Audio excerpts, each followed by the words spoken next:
Shalom Bapak Ibu, kembali lagi bersama dengan saya Petrus Manusia. Saudara, dalam kesempatan yang baik ini kembali saya menayangkan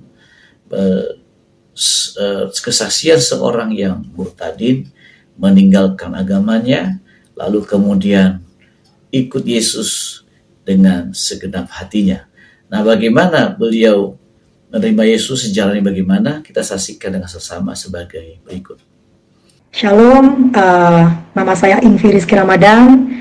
Perkenalkan, saya adalah anak pertama dari ke-8 saudara. Dan dulu saya lahir di bulan Ramadan. Seperti bulan ini ketika saya bersaksi bagaimana saya dipilih oleh Tuhan. Dan seperti anak-anak Muslim pada zaman itu, saya sudah diajarkan oleh ibu saya untuk mengaji di umur 4 tahun. Saya mengaji, dan umur 6 tahun saya sudah bisa membaca Al-Quran. Tetapi memang pada saat itu kondisi keluarga saya tidak baik-baik saja. Menurut dalam bidang perekonomian, mereka, orang tua saya sangatlah minus ya. Kemudian juga maaf kata dalam berperilaku dan juga teladan, saya tidak mendapatkan hal itu di dalam kehidupan mereka. Tetapi saya tetap disekolahkan dengan basic sekolah Islam ya, madrasah begitu ya, dari TK, SD sampai SMP. Saya sekolah Muslim, saya sekolah Islam. Baru SMA-nya saya sekolah di negeri. Jadi saya dan adik-adik saya semua adalah anak-anak yang bertumbuh di dalam kefanatikan, tetapi kami mengalami yang namanya broken home, sehingga kami semua tumbuh besar dengan luka batin dan juga suasana hati yang begitu pedih. Ya, karena di satu sisi lain kami mengerti bahwa kami harus taat kepada orang tua yang mengajarkan kami untuk rajin ibadah, rajin berpuasa, rajin mengaji, sholat ya. Tetapi kemudian kami bertumbuh menjadi seorang anak, remaja, bahkan dewasa yang kosong, yang sakit, yang luka. Ya, dan saya pada masa kecil sudah harus untuk mencari nafkah untuk diri saya dan juga untuk adik-adik saya. Ya, saya dan adik saya juga kami sudah mencari uang dengan cara berjualan itu sudah mulai SD. Ya, di sekolah yang saya bangga-banggakan. Ya, tetapi di situ saya malah merasakan bulian, ya, di mana saya dibully menjadi anak orang yang miskin, anak orang yang tidak bisa menyekolahkan anaknya, sehingga kami harus membayar sekolah sendiri. Dan sampai saya SMA saya harus terjun ke jalanan karena saya harus mengamen dan jualan koran di jalanan untuk menghidupi saya, membayar sekolah saya, dan juga untuk seisi keluarga saya. Nah, pada saya remaja itu, usia SMA, saya mulai terguncang. Saya mulai mengutuki diri saya sendiri, mengapa saya harus lahir di dunia ini. Mengapa hanya penderitaan yang datang silih berganti. Dari saya kecil, umur 9 tahun, saya sudah harus bekerja sampai saya SMA. Dan saya terus mengalami bullying dari teman-teman, dari tetangga, dari orang-orang yang mengerti saya mengamen. Kemudian saya juga pernah ditangkap oleh Pol PP dan mengakibatkan saya 3 kali masuk ke dalam dinas sosial karena saya bekerja pada waktu itu masih di bawah umur dan saya ngamen dan tidak boleh untuk ngamen di jalanan. Tapi apa boleh buat, meskipun saya keluar masuk dinas sosial, saya tetap harus mengamen dan penjual koran, karena hanya itulah yang bisa saya lakukan untuk menghidupi perut saya dan adik-adik saya. Ya, tetapi di dalam keadaan saya itu, saya pada saat saya ada di dalam dinas sosial itu, saya sholat. Ya, saya sholat. Saya bertanya kepada Tuhan saya waktu itu, mengapa ini terjadi? Mengapa semua kau timpakan kepadaku? Mengapa tidak mati saja saya di dalam kandungan ibu saya? Dan ketika itu saya sudah mau etanas. 7 hari lagi saya etanas dan saya belum dikeluarkan dari jeruji besi itu. Karena saya benar-benar seperti ada di dalam penjara. Saya setiap hari berteriak dan menggedor pintu jeruji besi itu. Saya berkata, tolong saya ingin sekolah, saya ingin meneruskan masa depan saya. Saya sambil mengetok jeruji besi itu ya, tak tak tak tak tak tak tak tak tak tak gitu. Setiap pagi saya berkata demikian. Akhirnya mungkin kepala dinas sosialnya berisik ya, mungkin dia merasa terganggu. Akhirnya saya dilepaskan juga. Dan singkat cerita, saya bisa mengikuti ujian, saya lulus ya, tapi saya masih mengamen di jalanan. Nah, pada saat saya mengamen di jalanan itu, saya menjadi bergumul di dalam hati saya. Sebenarnya, siapakah Tuhan di dalam hidup ini? Apakah Tuhan tidak pernah berkuasa untuk mengubah kehidupan seorang manusia? Saya mulai mempertanyakan siapa Tuhan. Ketika saya mengamen hujan deras pada malam hari, saat itu saya setelah pulang sekolah, saya harus berjalan sampai ke jalanan itu, dan saya mengamen dari mobil ke mobil. Tidak ada yang memberikan saya uang sama sekali. Mungkin bahkan mereka jijik melihat saya. Terkadang ada yang memberikan uang 200 rupiah dengan membuka kaca jendelanya sedikit dan memberikannya dengan jijik. Saya mulai tambah benci dengan kehidupan ini. Saya merasa hinakah saya lahir di dunia ini. Saya kemudian menangis dan berteriak di dalam hujan yang deras. Pada malam hari itu, saya kelaparan. Hanya uang recehan yang tidak sampai 2.000 rupiah. Saya sudah lapar sekali. Sudah beberapa jam saya mengamen. Tidak menemukan uang 2.000. Saya ingin makan tapi saya tidak menemukan makanan. Lalu saya menangis di dalam badai dan guntur itu. Saya menghadap ke langit. Saya berteriak. Saya mengatakan, siapakah engkau Tuhan? Katakan kepada aku sekarang. Mari kita berperkara. Turunlah di hadapanku sekarang. Apakah engkau adalah Tuhan orang Islam? Apakah engkau adalah Tuhan orang Kristen? Atau mungkin engkau adalah Tuhan dari agama-agama yang lain? Aku ingin mengetahui siapa engkau Tuhan, dan berperkara terhadap aku. Untuk apa engkau menyengsarakan hidupku? Aku taat kepadamu. Aku taat kepada orang tua. Bahkan sampai begini jalan hidupku. Aku selalu taat untuk mencari engkau. Tetapi mengapa engkau dulu? Turunlah Tuhan sekarang. Turun sekarang. Bunuhlah aku sekarang Tuhan. Kalau engkau tidak mau mengatakan, Tuhan yang mana engkau? Aku ingin tahu Tuhan yang benar. Apa yang terjadi Bapak Ibu? Tidak terjadi apa-apa.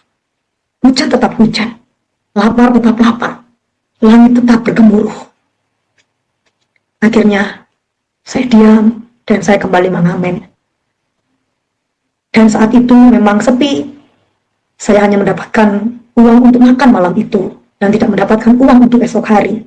Dan saya pulang. Di keesokan harinya seperti biasa saya tetap mengamen. Ada sekumpulan orang-orang Kristen yang mengunjungi anak-anak jalanan. Mereka memberitakan tentang Tuhan mereka kepada kami. Dan saya, meskipun saya mencari Tuhan pada waktu itu, saya takut loh dihampiri oleh orang-orang itu. Saya takut kalau mereka menghampiri kita.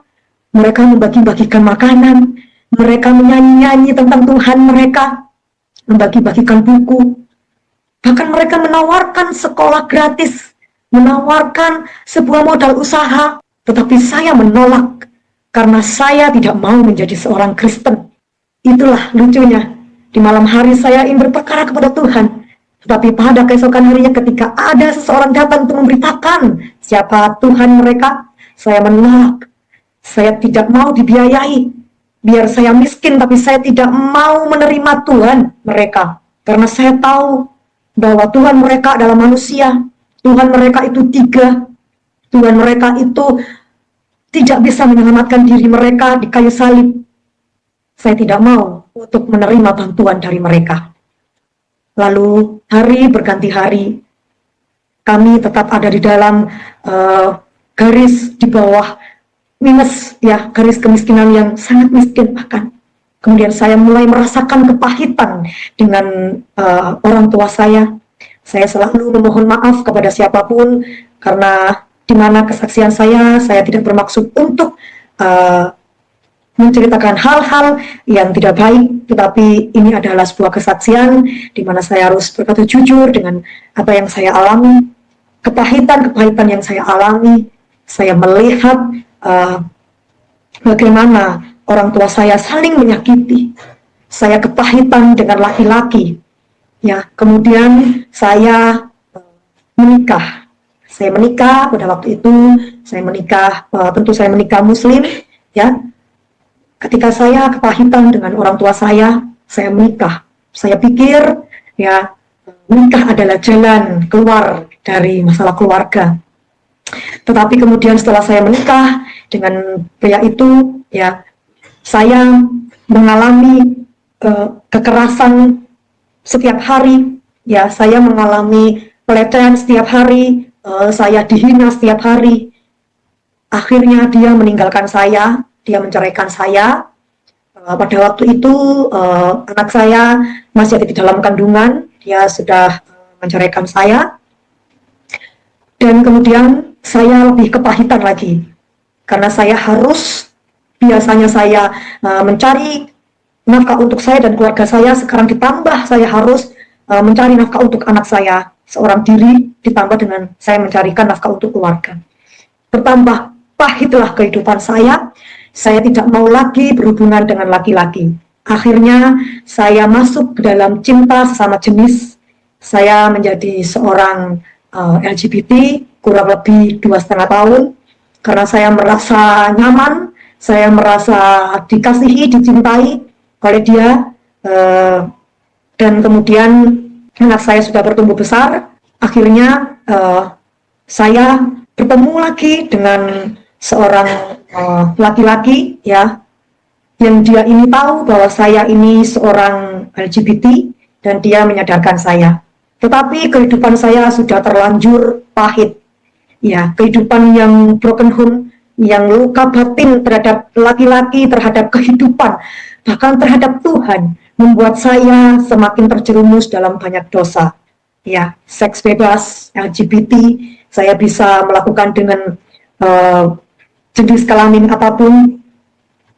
Saya minum minuman keras, merokok, dan semua saya lakukan hal itu.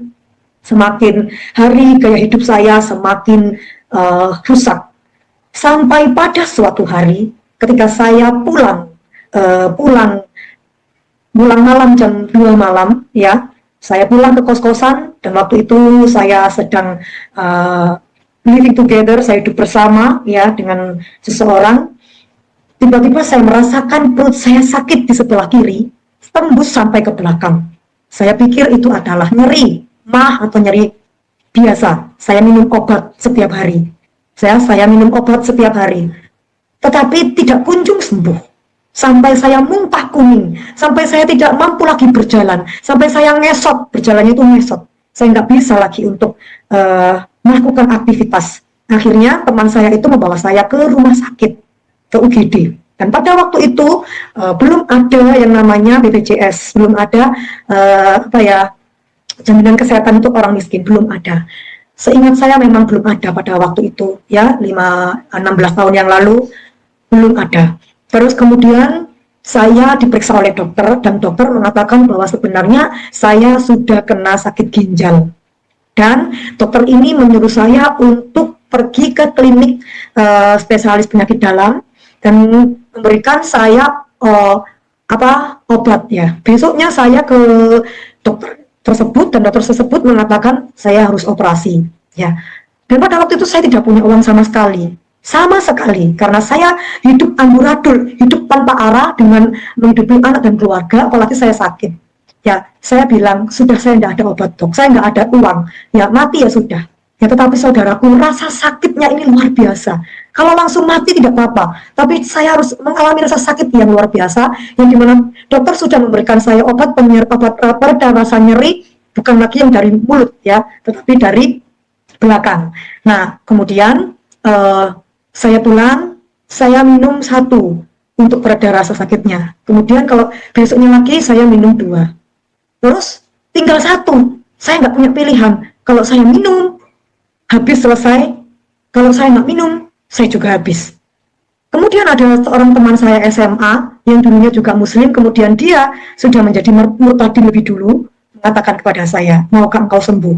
Saya bilang, maulah, namanya orang.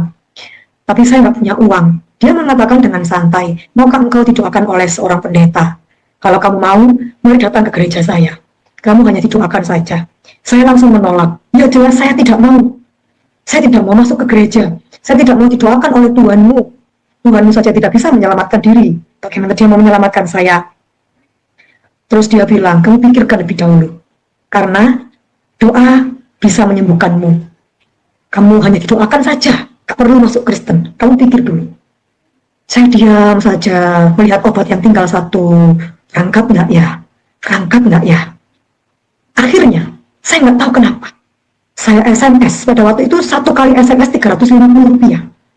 Oke deh, saya mau untuk datang. Tapi saya nggak diapa-apain ya. Saya cuma didoakan saja ya. Oh ya, dia senang sekali. Pada waktu itu, saya datang ke gereja itu, saya kaget, karena gereja itu kecil, hanya jemaatnya 7 orang. Pendetanya seorang wanita. Mereka sedang di tengah-tengah ibadah ya, karena saya tidak mengikuti dari awal. Di tengah-tengah ibadah, saya duduk di bangku paling belakang, karena saya tidak mau untuk mengikuti ibadah mereka. Ya, saya merinding waktu itu. Saya bilang, ya Allah ampuni saya cuma pengen sembuh. Saya nggak pengen mengkhianatimu.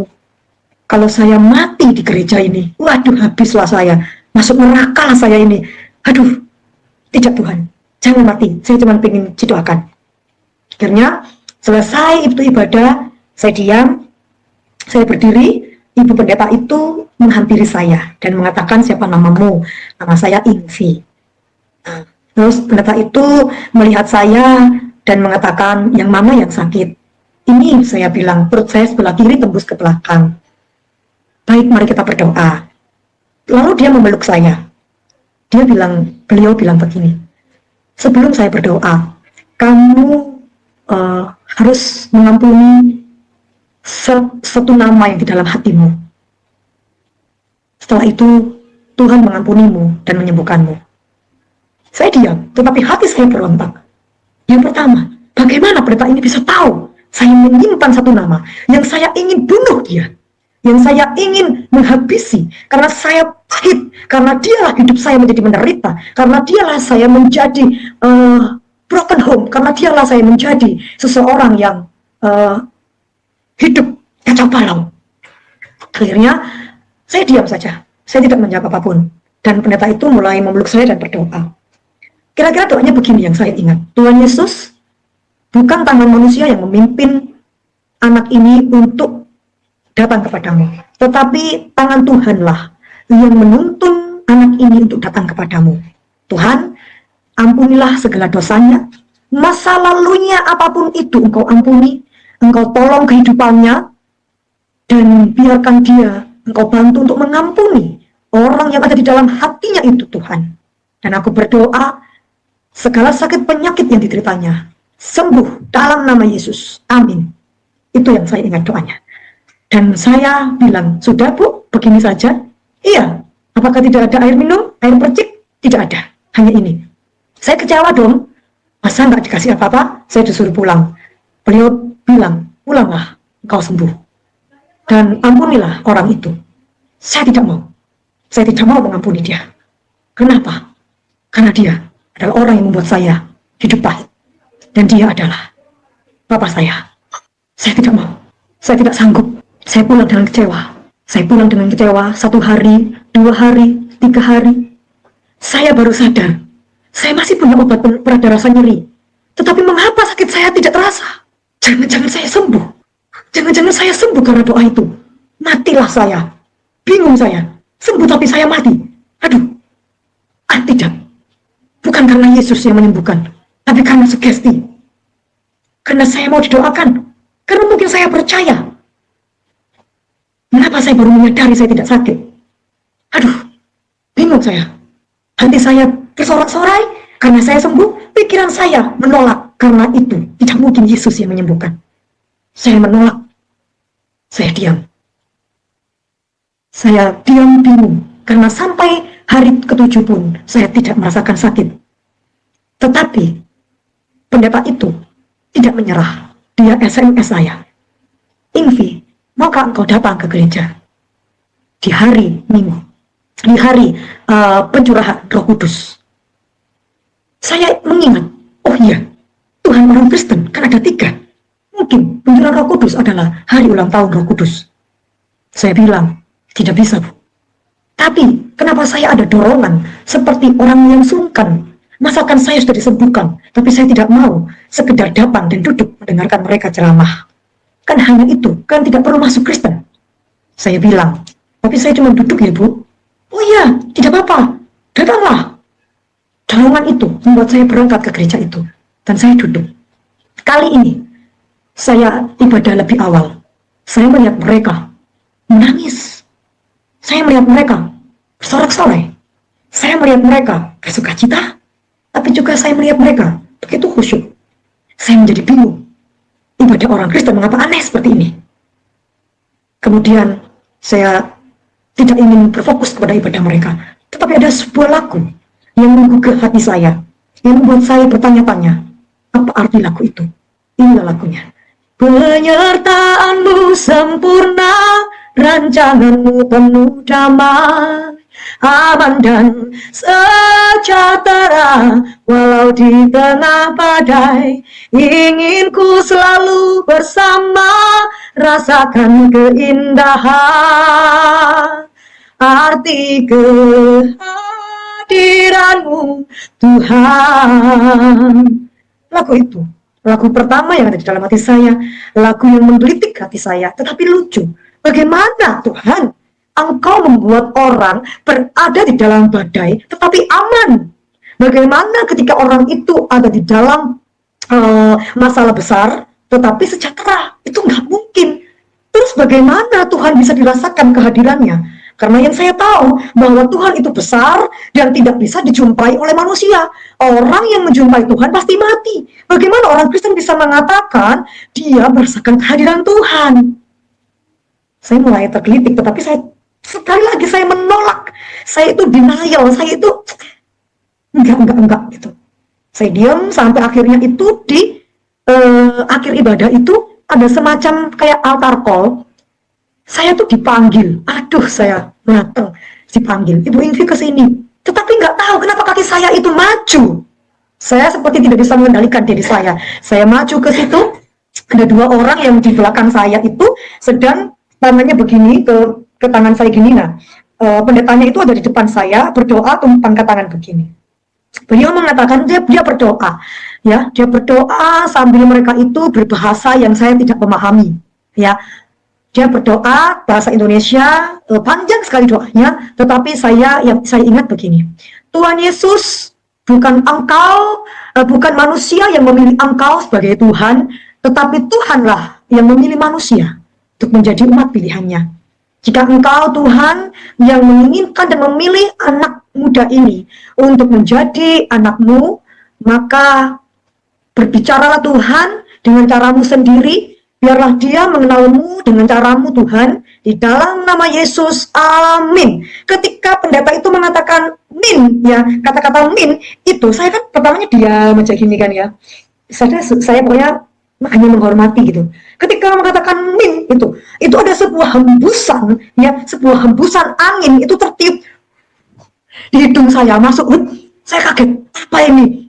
Masuk mengaliri hidung saya, itu mengaliri seluruh tubuh saya sampai ke darah, begitu detail ke tangan, ya, ke tangan, ke otot, itu sampai mengaliri leher, sampai ke tubuh saya, sampai ke kaki. Dan ketika saat itu, waktu itu seperti melambat. Kalau anak sekarang bilang mungkin slow mo, ya, seperti waktu itu melambat dan saya tidak mendengar suara apapun, ya, kecuali suara orang-orang yang menangis dan berdoa itu. Yang lain tidak saya dengar sama sekali, hening dan begitu lambat. Ya, saya bingung ini apa? Karena saya sadar, saya tidak kerasukan, saya sadar, saya melek, ya, tetapi saya merasakan begitu hangat hembusan ini ke dalam tubuh saya, sampai ke kaki saya, sampai ke ujung tumit saya tidak tahan dan saya jatuh tergeletak seperti orang sujud. Ya, kemudian saya menangis-nangisnya dan saya rasakan sebuah penuh di dalam hati saya, itu penuh. Tapi saya tidak mengerti apa ini. Apa? Saya belum pernah mengalami. Apa? Lalu mulut saya mengatakan, siapakah engkau Tuhan? Dan saya mendengar dia berkata, akulah Yesus yang engkau hina-hinakan selama ini, yang engkau tidak mau percaya kepadaku, yang engkau menantang tapi engkau tidak mau mendengar. Akulah Yesus. Dan seketika itu saya menangis dan saya mau percaya kepadanya. Dan ketika itu saya akhirnya memutuskan untuk dibaptis. Nah, ketika saya dibaptis, saya merasakan roh itu tidak pergi di dalam hati dan tubuh saya, tidak pernah keluar, ada terus di dalam hidup dan hati saya. Tetapi saudaraku, ternyata tidak semudah itu untuk mengikut Kristus. Tuhan menginginkan saya mengampuni Bapa saya, tetapi saya berdoa, Tuhan mampukan saya, sanggupkan saya, dan Tuhan menyanggupkan saya. Dan saya memberanikan diri terus terang kepada orang tua saya. Sekarang saya adalah seorang Kristen.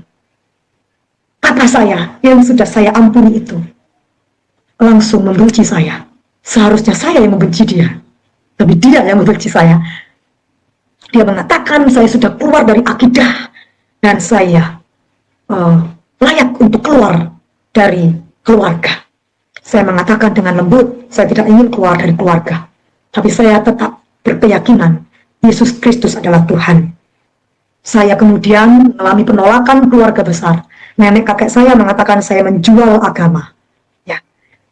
Tetapi memang saya mengakui yang menolak saya bukan hanya orang-orang Muslim saja. Saya menceritakan dengan singkat bahwa saya menikah dengan seorang Kristen yang menjadi bapak dari anak saya yang kedua. Tetapi setelah saya menikah, mereka menolak saya. Orang-orang Kristen ini membenci saya. Mereka menganiaya saya dengan psikisnya. Dan suami saya juga menganiaya saya fisik dan psikis. Di satu sisi, saya ditolak, diusir, dan merasa hancur oleh orang-orang Muslim. Di satu sisi, saya dihancurkan oleh orang-orang Kristen. Dan kemudian, lagi-lagi, mereka membuat saya berpisah untuk yang kedua kalinya. Saya menangis, Tuhan, ternyata memikul salib dan sangkal diri tidak mudah. Saya waktu itu tidak memiliki mentor sama sekali. Saya menjadi murtadin baru, saya dibenci oleh sana-sini. Tapi roh itu, roh yang sudah terhembus di dalam hati saya, yang menguatkan saya. Saya tidak memiliki seorang mentor rohani, saya tidak memiliki seseorang yang berani untuk merangkul saya. Semua menjauh. Dan akhirnya saya lagi-lagi menjadi seorang diri dengan kedua putra dan putri saya.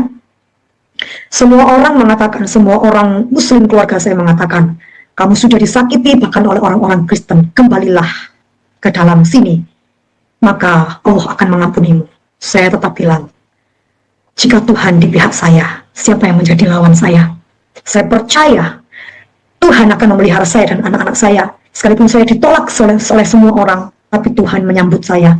Saya mengajarkan anak-anak saya untuk beribadah. Saya menggendong mereka. Saya berdoa, Tuhan, meskipun saya sangat miskin, meskipun saya sangat kekurangan, tapi jangan biarkan saya tidak pergi beribadah satu kali pun. Tolong saya untuk dapat beribadah. Dan saudaraku, akhirnya beberapa tahun saya jalani. Tuhan semakin lama semakin memberkati rohani saya. Dan singkat cerita juga, Tuhan mengizinkan saya untuk sekolah di sekolah teologi. Saat ini saya ada di semester akhir. Saya berdoa Tuhan lancarkan persiapan skripsi saya, dan Tuhan panggil saya untuk melayani sebagai penginjil. Saya menginjili seorang demi seorang. Saya jalan mengetuk pintu, berdoa bagi mereka yang belum percaya kepada Tuhan atau yang percaya kepada Tuhan mengalami kepahitan dan meninggalkan Tuhan. Saya mendorong mereka untuk kembali kepada Tuhan. Dari 1 jiwa, 2 jiwa, 3 jiwa, setiap bulan, setiap minggu, saya datang ke rumah mereka. Puji nama Tuhan. Tuhan percayakan ada beberapa murtadin yang saya layani saat ini. Mereka juga mengalami hal yang sama. Mereka juga diusir, mereka diceraikan, mereka dikucilkan. Dan saya membantu dengan apa yang saya punya. Saya membantu uang kos mereka juga, meskipun saya juga tidak ada kelebihan. Anak-anak mereka juga merasakan broken home. Anak-anak mereka juga perlu ditolong. Saya merasakan mereka menangis. Saya juga mengatakan kepada mereka, kuat di dalam Tuhan ya. Saya merasakan apa yang kamu rasakan, bukan hanya teori, tapi saya mengalami itu sendiri. Dan 15 tahun ini saya juga masih belum merasakan yang benar-benar keluarga saya ada di dalam Tuhan. Semua juga masih menolak. Bahkan anak saya yang pertama saat ini sedang menjalani puasa Ramadan, dan saya tetap toleransi dan tetap mengasihi dia, menjadi teladan buat dia supaya suatu hari nanti mereka, anak dan keluarga saya boleh mengenal Tuhan.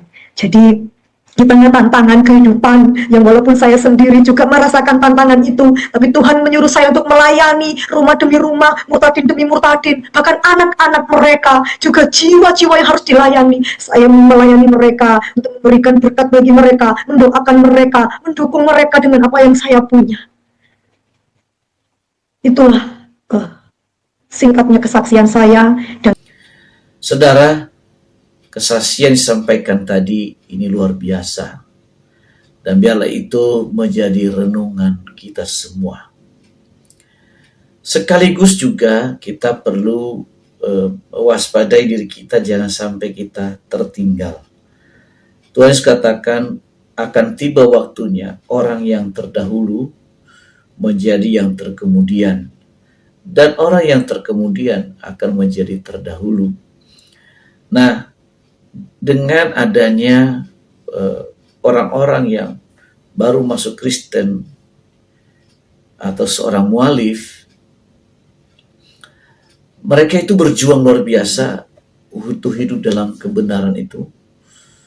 Nah, tapi juga sekaligus peringatan bagi kita sebagai Kristen yang lama agar mempergunakan waktu kita itu dengan baik, tidak dengan sembrono, tidak dengan asal-asalan, tapi pergunakanlah itu bagi kemuliaan Tuhan dengan kesungguhan, dengan tanda-tanda heran dan keajaiban yang senantiasa menyertai hidup kita. Kita mencerminkan Kristus Yesus di dalam hidup ini. Karena melalui hidup kita mencerminkan Kristus, maka kita menjadi saksi Yesus, dan banyak orang melihat, merasakan, lalu mengambil keputusan menerima Yesus sebagai Tuhan dan Juru Selamatnya, karena kita di dalamnya berkontribusi. Demikian tayangan sekali ini, sampai ketemu di tayangan selanjutnya. Terima kasih dan Tuhan memberkati. Shalom.